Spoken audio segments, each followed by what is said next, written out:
This is JJ Humphrey, and this is Elephant in the Room. Back on with Bobby Cleveland. We have a special guest today, Jan Barrick. I got that name right? And so we're going to discuss a big election coming up that Jan is running for the chair of the Oklahoma County School Board. And so we're going to have a conversation on that. Why Jan wants that, what she sees as things that need to be worked on. But before we do, I just want to say that we've got a new thing going on. Jan Barrick is going to start an OK Patriot Network. Y'all need to be checking that out. You can go to oklahomapatriot.net, and you can get on there and you can check out what Jake is getting ready to do. I encourage you to do that. We also can be found on Elephant in the Room, OCP. We also are trying to work on our cartoons on exposing the Capitol. And so we got a lot going on go to JJ4OK.com, JJ4OK.com to learn about that and the new brief and the probable cause that we've sent to the AG to say that we can arrest Fauci and all of those underneath him by using the Oklahoma Criminal Enterprise Act. It's like a RICO Act, so we can actually charge Fauci and all of those people in Oklahoma. We've already turned over a very thought out brief written by attorneys, doctors, researchers across the nation. We've done the probable cause. We went and found some other people that had injuries, deaths, and we put them together to show the evidence. So we have the probable cause, we have the brief, we have the cases of evidence. We're miles ahead of anybody else. We can file. Go on JJ4OK.com. Look at that. Bob, one of the big things that we saw this week was the crash there in Washington, D.C. And again, you know, this kind of goes what we're talking about today, Bob, with DEI. You know, I've been watching. There's a lot of problems. The military were probably not where they needed to be. Some people authorized the flight probably shouldn't have. They should have been below 100 feet is what I understand, and that wouldn't. But again, one of the biggest problems is this DEI, diversity, equity, and inclusion. It's also AKA morons. So here's the thing. We've got to stay vigilant to get that out of our, the entire government. We got to get it out of the entire government because this is a result of what you see. Especially when someone's got a job that could kill people real quick and you have the wrong person in there. They, there was a guy that scored 100 on the test, yet he was not hired because of his racial. Well, Bob, that brings up another subject. It's all mental health. People lost their minds. You know what I'm saying? And so I just want to address just real quick before we start talking to Jan on what we have her on here for. Let's don't mess up now. Well, I filed a bill, Bob, to talk about removing mental health and to put that back, to take all that money that we waste on administration, buildings, and to take that money and send it back in the community. Let the community contract the community mental health services. It will improve the services. But also what I was talking about. You didn't have a bill like that. No. They kind of wrote some stuff in there that I didn't know. I should have checked it, Bob. It was my fault. I should have read my own bill. But I didn't, and I approved it and said, yeah, that's fine, without reading the details in it because I knew what I'd said on it. But here's the deal they put in there. Let's put it all under the Department of Corrections. Now, what I was talking about on that, we can't get services for people in jail. So we may have somebody in jail that is in bad need of mental health services. So guess what? Our judges, our sheriffs, they ain't got any choice but to send them on to prison. So what I'm talking about, we could take a couple of facilities and make them mental health facilities, put all of our mental health people that's in the department in there. That way you don't have to spread out doctors. We can have all those caregivers in one facility.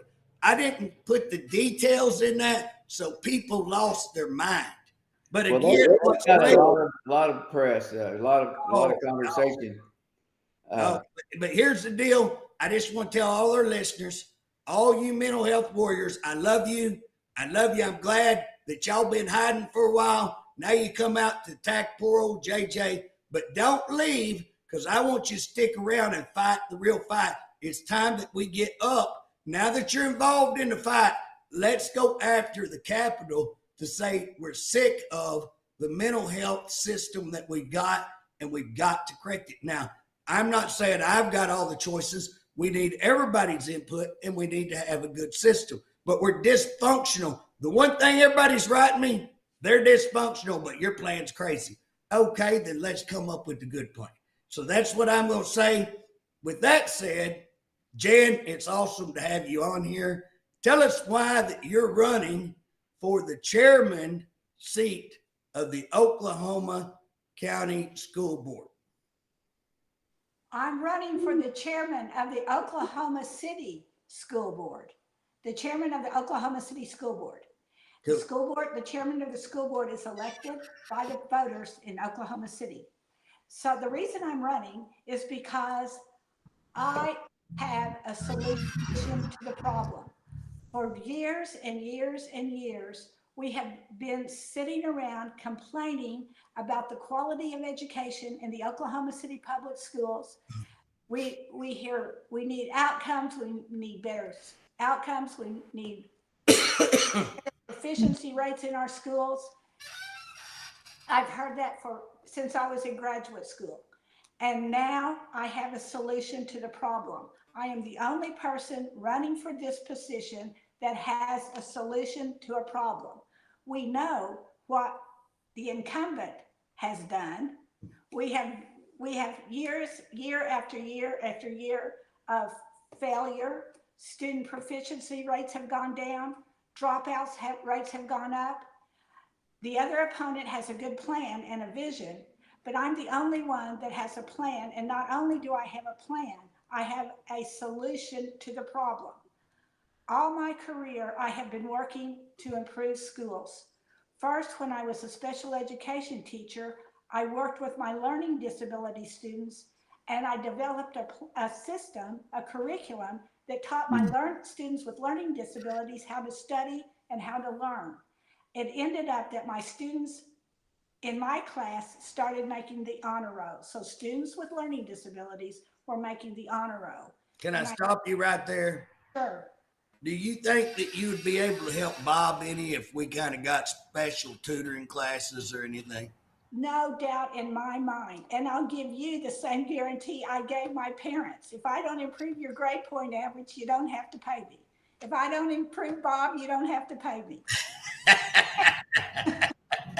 Go ahead. I didn't mean to interrupt you.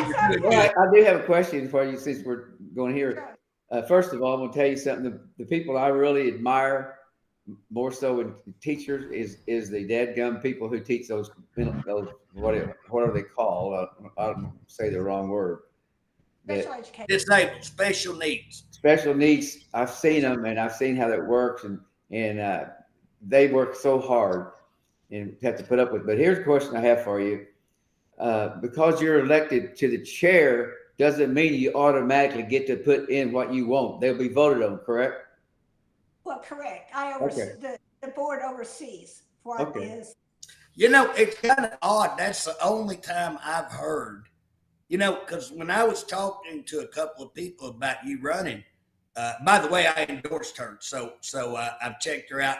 I would say this is person to elect, no question. But and she actually has knowledge of what she's done. That's always a sweet thing to have people who actually know what's going on and actually done the job. That's always kind of critical, But I kept thinking I'm hearing that wrong. This is the only seat I know where they elect. Do you know of any other whether you get elected as chair? No, sir. This is Oklahoma City is the only school district in Oklahoma where the voters elect the chair. Why is that? The rumor is it started when there was a lot of corruption in the Oklahoma City public schools. And this is how, and I think it was Hal Clifford, the chairman, then that got it changed. So Corruption. Well, can you oversight. imagine that, Bob? Corruption in the school. Yeah. I can't hardly believe that. Let me catch myself. And regroup. Well, go ahead, Jan. Tell us more about yourself. Well, then I started helping schools improve because I was working for a principal, and he said, if you can improve students' grade point averages, then you can improve test scores. And next year, if we go down again, we'll be on the school improvement list. So then I started working with schools, and I took the lowest performing schools in the state, the bottom 5% of the schools in the state. Those were the schools that I worked for. And I taught these teachers, worked with the teachers, worked with the principals, and basically we taught them how to improve student proficiency rates on the state test. And my schools that I work with, the bottom 5% would get off the school improvement list in 1 year. I have taken schools from F's to B's in 1 year. I have taken schools from F schools to the National Blue Ribbon status in 3 years. National Blue Ribbon is the best schools in the nation. And 4 of my schools went from the F schools to the best in the nation. I've done it for schools in Oklahoma for 30 years. I had a business and I wrote curriculum to the Oklahoma academic standards. I wrote assessments to the Oklahoma academic standards. I know how to improve proficiency rates. I've done it for 30 years. I sold my business last year, and now it's time for me to give back. And now I'm going to do this for the Oklahoma City schools. So that's why you have to get out and vote on February the 11th. Vote for a change. There will not be failure in the Oklahoma City schools when I'm the leader. Jan, you know what? My wife does similar. She does their assessments for their kids on reading. She doesn't work necessarily with the, what is that, IEP? Yeah. By the way, have you seen this new bill on IEP that's talking away with just doing away with IEP? Well, I didn't see that. I corporal punishment for IEP students. Yeah, now I saw that. We actually had a big fight on that one. But now I understand there's a new bill that would just totally wipe off the IEP.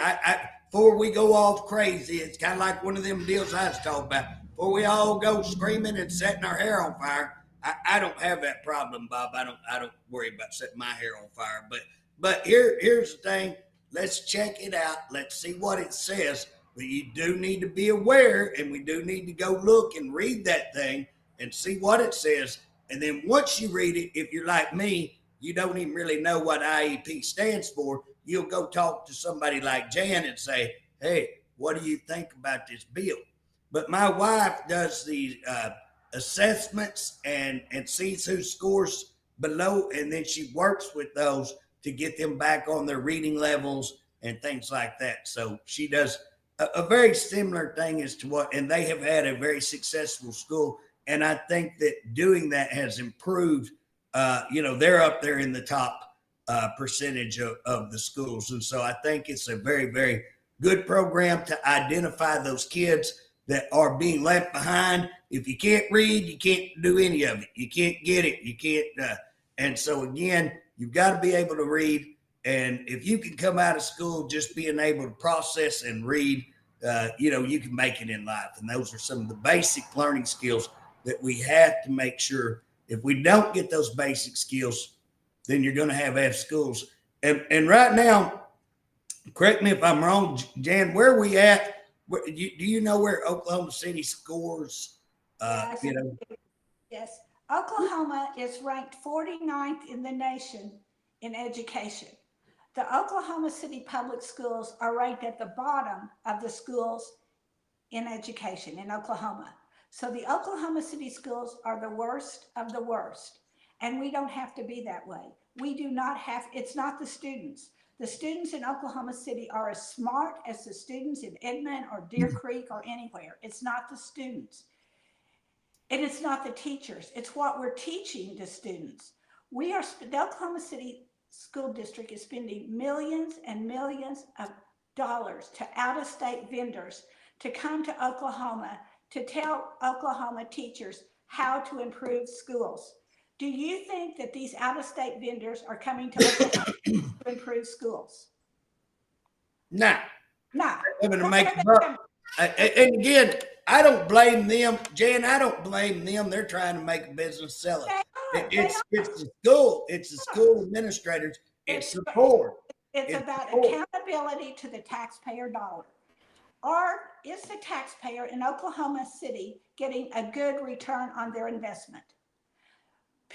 There's been numbers thrown out there. We're spending as much as $20,000 a student, and our schools are failing our students. Our students aren't failing. Our schools are failing the students, and it doesn't have to be that way. Now, Jan, I've heard, and I hear this constantly, that the biggest problem or big problem in their school system is the discipline. Discipline, correct. That's They right. can't discipline. When you talk to teachers about why they're leaving the teaching profession, it's not about money, it's about the discipline. And discipline can be taught.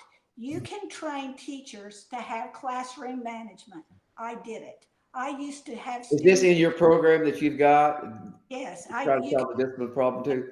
and we also train. It's about teacher training.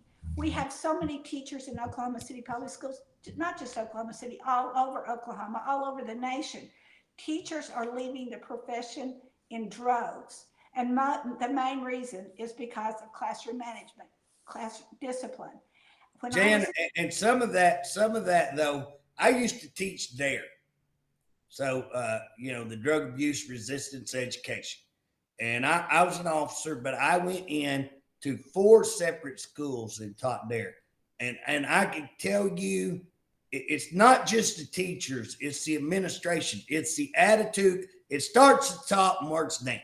And so I had to go to one school. I'll guarantee you, man, I had 0 problems. And one of our schools, which I handled the class, they weren't going to get out of line with me, but some of them might be like, let me tell you something right here. If y'all don't want to be in that class, you hit the door right now. We're not. You ain't disrespecting me. You can disrespect those others. You ain't disrespecting me, and this job don't mean that much. So you better watch out for me, son. You better get your attitude about. You do that, and guess what? Shortly it might take me about 2 or 3 deals. We get a little understanding. I ain't putting up with you, But unfortunately, I would go into one school, and man, you'd never have to do it. If somebody acted up, and what's funny, like in most of the schools, the teacher stayed in the room with me. In one school, man, as soon as I walked in, they walked out. You know what I'm saying? They got a break. They didn't see it. You know what I'm saying? And they didn't see it as a learning, because we were not just teaching drugs, but we were teaching. You had to read, you had to do stuff, you had to think, you had to learn about, So it was a great opportunity, a different learning, something they would be interested in. But our teachers just walked out, and again, they had no discipline. They had no discipline themselves, is what a big problem was. And Jan, can you briefly tell us, is it possible you can explain? You made all these statements that you can do, but what are you doing different? What am I doing different? Good, excellent question. The thing I do different with these schools, the bottom 5%, is I teach the mastery what is being measured. What is being measured on the state test is the Oklahoma academic standards, some of the most rigorous standards in the nation. We should not be, if our students were passing the state test, we would not be number 49th in the nation. So what I do, my trick is, when I go into and work with the teachers, I work with them on how to teach the Oklahoma academic standards. And when I go into a classroom, and will there be resistance? Of course. We're changing. So how do you deal with teachers that resist change? You basically let the data do the talking for you. And we would have data walls. And one of the things I did that was very powerful is that I taught teachers the formula. I said, this is why you have an F. This is the formula. If you want to make an A, if you want to go from an F to an A, this is what you have to do. This is what you change, and this is how you change it. and every other week we would have data team meetings, and we would talk about the students that had mastered the objectives. We would remediate the students that did not master the objectives. And at the end of the school year, right before spring break, I would give an assessment. There was a simulated state test.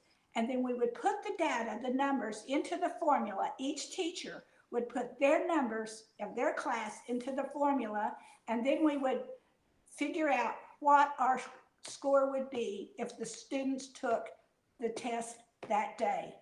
We knew, my schools knew what their grade would be on the state test before they ever took it.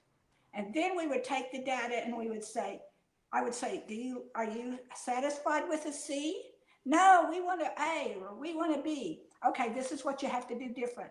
These are the students that need to be remediated, and this is the objective that they need to be remediated on. You have 3 weeks to remediate these students on specific objectives. It was not a shotgun approach. It was every child was remediated on the standards that they had not mastered. Then by the time they took the test, their scores would go up 1 letter grade, guaranteed, went up 1 letter grade. That is how powerful the data is. But what Oklahoma City's doing wrong is they're not using data that's aligned to the Oklahoma academic standards. They're using data that's aligned to the national standards. We're spending millions and millions of dollars on these out-of-state tests that are not testing the Oklahoma academic standards. That's why we have an F. It's not the kids. So let me dumb that down just so I make sure I understand it down to Humphrey level, okay? So basically, you come in, you start a plan to help kids master whatever objective we say read, and then you measure which ones already have met that objective. You don't keep pushing everything on them. You identify the ones that haven't met the objective, and then you look at what is their foundational problems, why they hadn't met, and you address those problems. And generally, you're going to get another grade by catching those kids that haven't met the objective to bring them up where all the kids in the classroom meet the objective. Is that pretty much what I hear? Correct. Let me interject this. Is the teachers teaching something that's they've been teaching it the same way and they don't want to change? The teachers are teaching what the Oklahoma City Public Schools have purchased for them to teach, and that is Common Core standards. Whenever you buy a book or a product that is sold to the nation, they're not going to be specifically to the Oklahoma academic standards because the profit margin is too low. They're going to write books to the general standards, the Common Core standards, and then say, this is where this book or this chapter or this objective teaches the Oklahoma standard. They use the same book in California as they do in Oklahoma. They just change the objectives around. If you want to improve proficiency rate, you have to measure you have to teach what is going to be measured. You have to teach what is going to be on the state tests, which are some of the most rigorous standards in the nation. If we were teaching the Oklahoma academic standards, we wouldn't be number one in Oklahoma. And if I'm the chairman of the board, 30,000 more students will be passing the state test. And that's about how many students are in Oklahoma City. And 30,000 more students will be passing the state test. What do you think that's going to do to our rankings, our national rankings? That I can tell you that the statistics that I've seen say that if you take Tulsa and Oklahoma County off of the or Oklahoma City off of the list, that we would move up to like 12th or something like that in the nation. Just take them 2 schools out of the equation, and we would. So when everybody thinks that these schools are being very unsuccessful, we've got great schools in Oklahoma that are more than meeting this thing. We just got 30. But here's the problem is if you want to see the biggest school in the state, 30,000, you can take every school we got in Etoka County, and guess what? You're going to get probably, let me see, they might have 1,000 students About 1,200 probably in Atoka, about 600 in Tushka.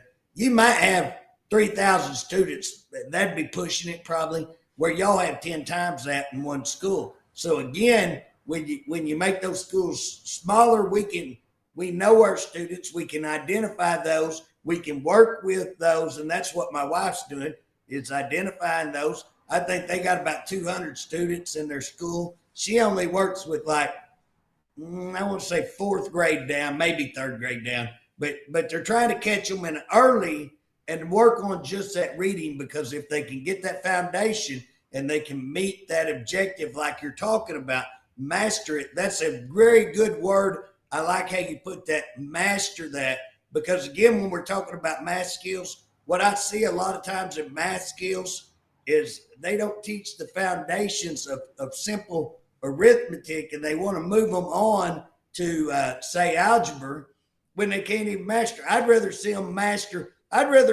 get out of high school and be able to master simple arithmetic, adding, subtracting, multiplications, fractions, because guess what? Those students aren't going to use a whole lot of algebra. You know what I'm saying? But again, I don't have a problem teaching algebra. I think algebra is good. I took all of that, trigonometry and all that. I can't even hardly say trigonometry, and I took it. But anyways, mastering those skills, I think, are something that is people need to hear what you're saying on that. And once they master that, they're ready to go on to advanced learning. Well, Jan, is anybody actually opposing your ideals? Well, I have two opponents, but you know what happened? You know what's been happening the last 9 years when my opponent, the incumbent has been in charge. Our scores have gone down or stayed the same. Our ACT scores have dropped. We spent like $80,000 on an out-of-state company to come to Oklahoma and teach Oklahoma how to improve ACT scores. Guess what? Our ACT scores went down. I know how to improve ACT scores, and it doesn't cost $650,000. I will improve ACT scores when I am chairman of the board of the Oklahoma City Public Schools. This is not a campaign promise. This is a guarantee. I've done it before. I know how to do it. Go to my website, janforkids.com, and check me out. And you know what else I'm going to put on my website? When Governor Stitt said that he wanted to be a number 10 state in the nation, I developed a metrics and a prototype of this is how many students we need. At that time, Pennsylvania was number 10. This is how many students Oklahoma has to get to pass the test in order for us to be number 10. And I compared it to Pennsylvania. Was he saying top 10 or worst 10? Which one was it? I think I messed that up. I got a hearing problem. Yeah. You know, one thing you said that's positive, we're not number 50, we're number 49th.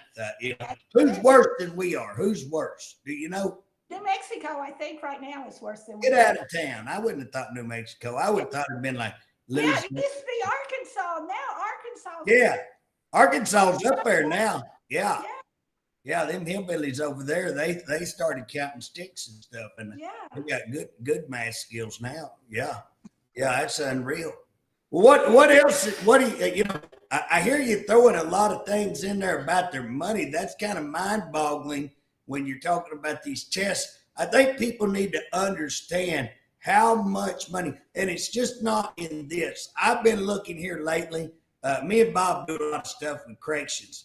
And my gosh, they're talking about buying a $314 million prison. Million, yes. billion. No, it ain't billion, it's million, Bob. Billion would be like a billion. I mean, you're gonna go into construction of prison business, I guarantee you. But here's the thing: the prison is old. It's been there. The doors ain't working, and all kinds of stuff. And they're talking about it. But he gets up and says, well, it cost $1 billion to build a new one. And nobody in that budget meeting, I didn't hear anybody, and I didn't watch the whole thing, but I watched that kind of right there. Nobody said, do you have 3 contractors that bid that? How many beds are you talking about? That was about half of their budget, basically. Yeah, I mean, it's at their budget. Not one question, not one question. And All we, right, let's don't get off on that. We're here to keep well, but the spin going. here's the deal, Bob. It's in all of government. That's what we're seeing is that you spend these guarantees. And here's where I'm at. I ain't the smartest pencil in the lot, sharpest pencil in the lot. I can't even get that right, Joe. No, we agree to that. But Bob, I'm smart enough to say, okay, if I give you $600,000 to guarantee me that I'm going to improve my ACT test, well, guess what? If my ATC test don't improve, I want my money back. I want 300 of that back. I'm not going to make a deal where I just take your word for it. If they're going to do that, JJ will be in town. I'll promise them I'll come up with something. What about the curriculum? Is that cheaper than what we're paying now, and we're going to get a better score? How does that work? Let's just go back to the teaching the ACT and having out-of-state vendors come in and teach us how to improve our ACT scores, and our scores didn't improve. They spent like $1.5 million a year. This is their 5-year plan. Their 5-year plan to improve schools. Year after year, we're paying this out-of-state company $1.5 million to improve our schools. This is their 5-year plan. 5 years later, we still have failing schools. Our schools are failing our students, and we're not improving at all. What kind of return on investment did the taxpayer get for our money? When I am chairman of the board, that will not happen. We will analyze every penny. There will be accountability and transparency for every penny we spend. And we're going to start right now. We're going to start today looking at how much money we're spending and what are we getting for our money? What is the taxpayer getting for their return on their investment? And that's what will happen. And we aren't going to speak. The other day, I was at a training for this out-of-state testing company. I asked a question in the break. How much are we spending on this company, NWEA? How much is the Oklahoma City spending on this? Nobody knew. No one knew the answer. We're getting ready to start a new 5-year plan because the 5-year plan that we just had is up. The 5 years are up. So we're writing a new plan. Did it change, go up or down or anything? No, everything stayed the same or went down. Look at the data. It's on my website. You can check it out. So how much are we spending on our new plan to bring these out-of-state companies to Oklahoma to tell us how to improve schools? I don't know. Nobody knows. Well, I will know, and I already know. I've already done research. I know. And so we will have a better return on our investment when I used to own a business. I started a company that took the lowest performing schools in the state and made them national blue ribbon schools. I have dealt with $1 million budget before, multi-million dollar. I know how to manage money, and I know how to give taxpayers a better return on investment. Well, are these schools? That will happen. Are these schools that you're talking about? Have they endorsed your plan? Oh, and what you've done? Absolutely. Right now, I have on my website.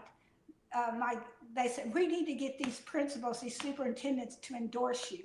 Yes, they have. Every one of them has. And I would like for you to go to my website and view the endorsements that these superintendents have given me. Every single superintendent that I've worked for and called will endorse me, and they have. And it's a compliment to me that what they have been saying about me.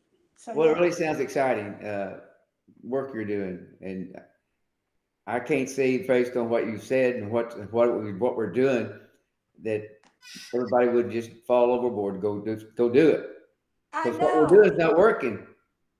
That's what's so unbelievable. And I have a solution. In all my career, I've been trying to figure out how to make Oklahoma number 10, number 1, number 48. Hey, you know what I call, Jan, you know what I call number 2? Loser. Not number 1. Loser. Number 2 is loser. I got one. 10 ain't even 10. Like, what's 10? Heck with 10.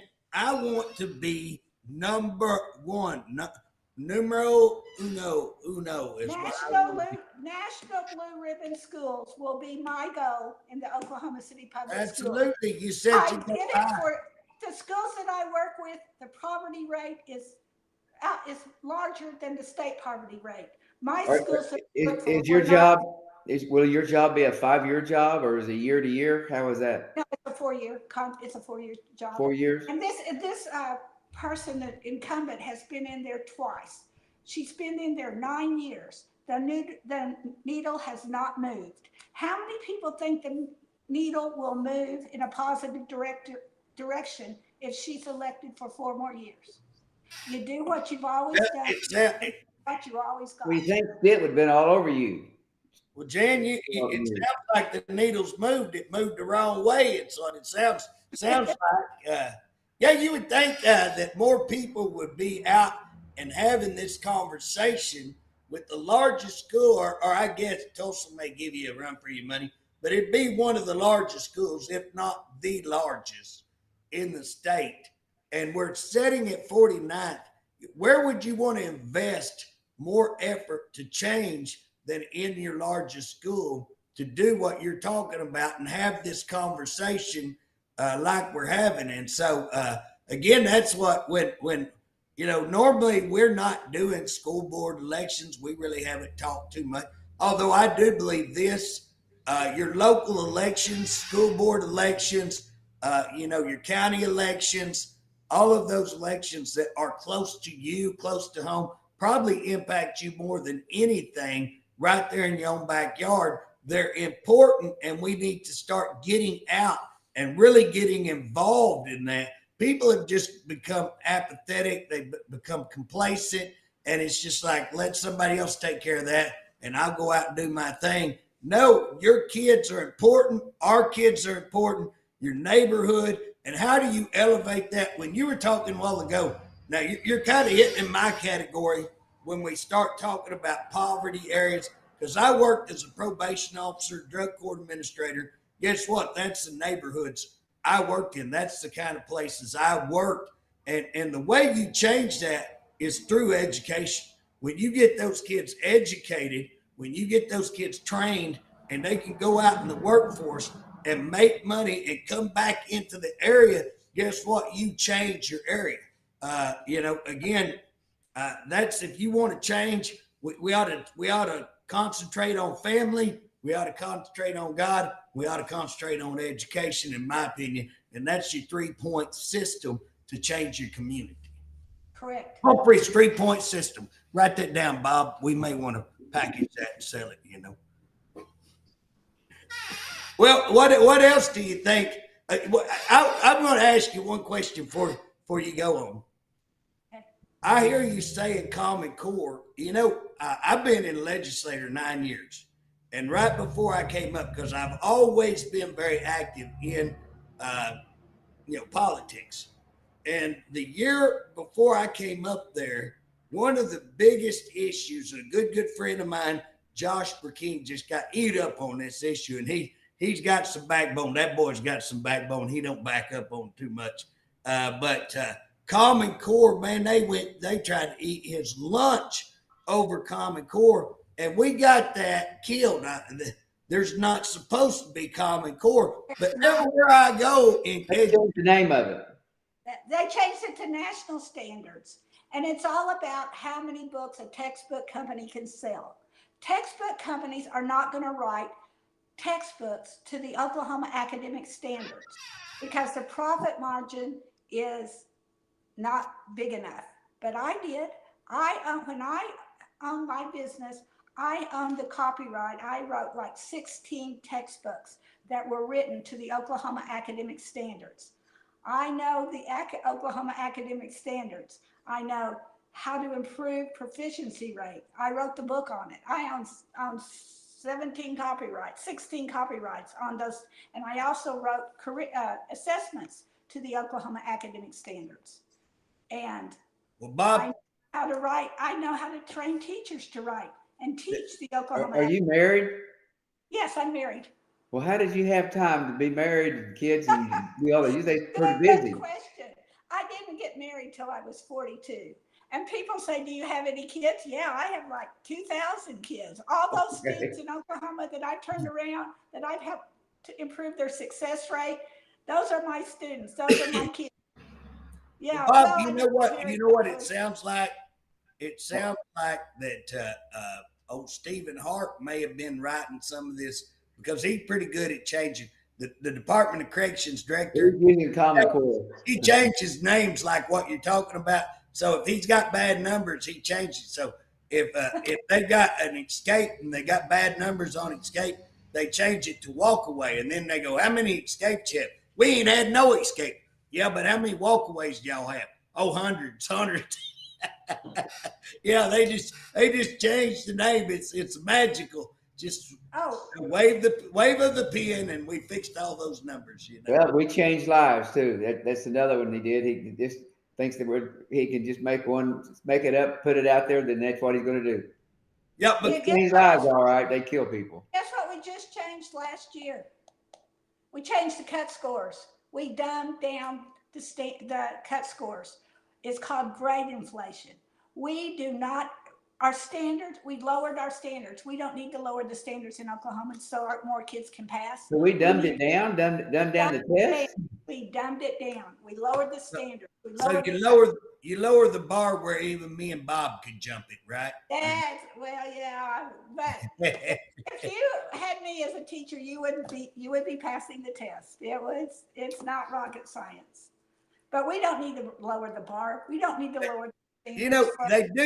they do that in everything though. When I was in drug court, the mental health used to say those who have the fewest positive drug tests will get the money. You know, they're going to reward you for having a good ideal, except guess what? Everybody cheated. They just didn't test the ones that be positive. Hey, you come in here, we're going to test you 14 more times because we know you'll be clean. Oh, we did 14 tests and never got positive. Yeah, but you only tested one person, you know.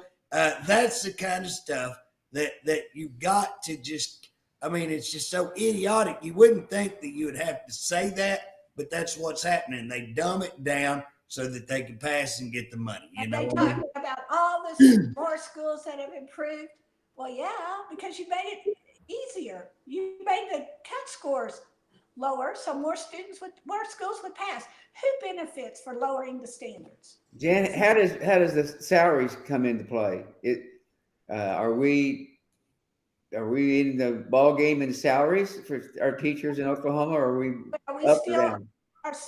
our teachers' salaries definitely need to improve. But when you talk about why teachers leave the classroom, it's the first thing they say is discipline. But Right. another way that when I'm the chairman of the board of the Oklahoma City School Board, what we will do is we will put those millions of dollars that we've spent on those out-of-state programs that didn't work, we'll put them back into the classroom for teacher training and teacher stipends. And the other day, I just happened to talk to the AFT about that. And I think they were probably, but the first thing they say is we endorse the incumbent. And I went, I know that. But then when you talk about how we can redirect that money and put it back into the classroom for teacher training and teacher stipends, they didn't think that was a bad idea. Wait a minute. The person that's running is the same person that's hadn't increased the test scores in 5 years or 9 years. Correct, 9 years. And she's running again.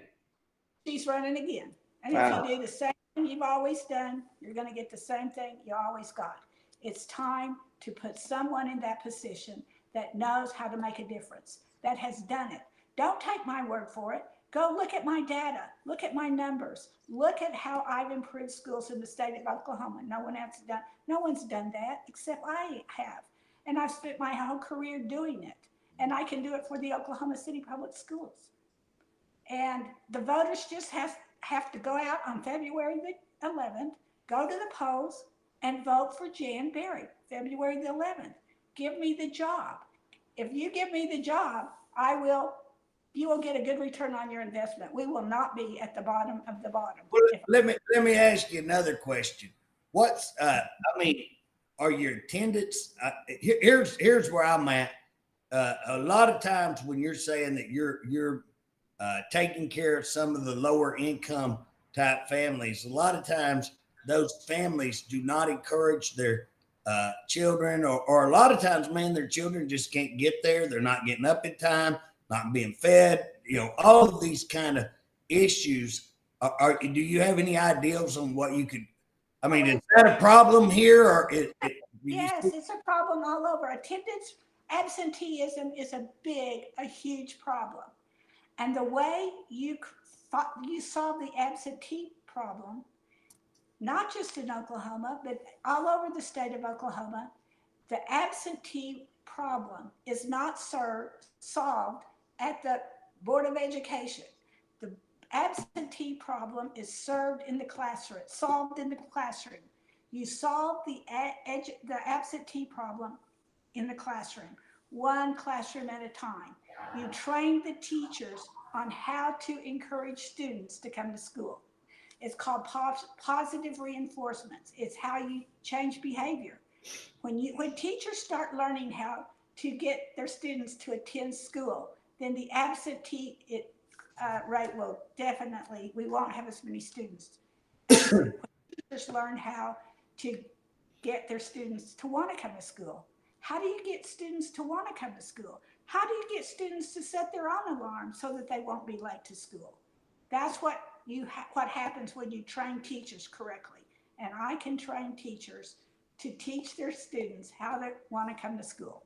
What about your dropout rate? Have you looked at this school to see what their dropout rate?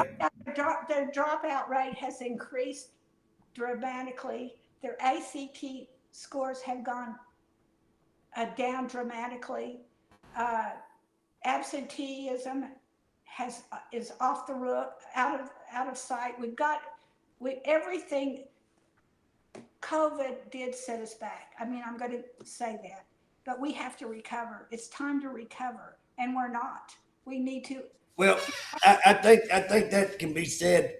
If you look at Trump and he's saying, "Hey, let's return all these workers back to work." I mean, we're 4 years out of COVID, and we're having to say, "Come back to work" on all these government agencies. And again, our state is no different. We're no different at all. And it's just sad that we just let that COVID, impact us to where we haven't said, "Okay, enough. We can't just keep going crippling on because of COVID." We had to come back and say, "Okay, we've got to look." And every number, I've been sitting here listening to you, and every number that you've given us is a backwards number.